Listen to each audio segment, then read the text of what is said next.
Kā notika Lāčplēša kara ordeņa pasniegšana? Lāčplēša kara ordeņa pasniegšana notika pēc īpaša reglamenta. Iedvesmu Lāčplēša kara ordeņa doma smēlās no gadījuma 20. gada sākumā, proti brīža, kad militāru personām, tā skaitā arī ģenerālim Jānim Balodim un atsevišķi citiem cilvēkiem, piešķīra un pasniedza Francijas goda leģiona ordeni. Līdz ar to šo procedūru pārņēma arī mums šeit, veidojot Lāčplēša kara ordeņa pasniegšanas ceremoniju. Bet pati ceremonija bija salīdzinoši vienkārša, vismaz pirmajā gadā. Protams, notiek militārā parāde, ir prezidenta uzruna. Tajā brīdī, protams, prezidents nav mūsu Satversmes sapulces priekšsēdētājs Jānis Čakste. Viņš veic uzrunu, ļoti skaistu emocionālu uzrunu, un tad attiecīgi apbalvotos karavīrus pakāpeniski nosauc vārds, uzvārds militārā piederība, kā konkrēts pulks. Cilvēks nāk, atdod sveicienu, Čakstes kungs paspiež roku, pasakās un pats personīgi piesprauž ordeni pie šineļa, kas ir ļoti, ļoti interesanti, jo tādas nianses, manuprāt, tādā, sauksim, vienkāršā cilvēkā raisa ļoti skaistas emocijas. No priekšmetiem, ko es tev vēlos šodien parādīt, šie ir diezgan interesanti.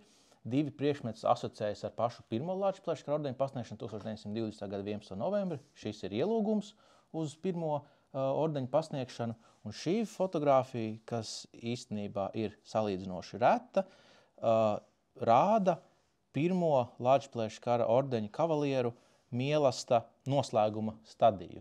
Proti, kā mēs redzam, tā ir Satversmes sapulces nams, jeb mūsdienās Saeima, un šeit redzams 171 Lāčplēša kara ordeņa kavalieris, tā skaitā arī Lāčplēša kara ordeņa dome.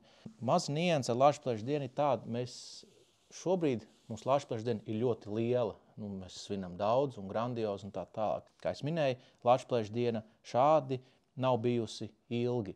Un pirmo reizi, kad Lāčplēša diena, varam teikt tā, tiek svinēta visā Latvijā, visos garnizonos, lielākajās pilsētās un arī pēc zinām vienāda scenārija, ir 1924. gads, kad ir pagājuši 5 gadi kopš uzvaras pār Bermontu, un tieši šī fotogrāfija vairāk, tā jau 25. gada, bet tieši šī fotogrāfija to rāda, ka katrā garnizonā, kur atradās Latvijas armijas vienības, arī notiek Lāčplēša kara ordeņa kavalieru mielasta un svinēšana. Un šī ir Daugavpils garnizona Lāčplēša kara ordeņa kavalieru mielasta atziņemēšana.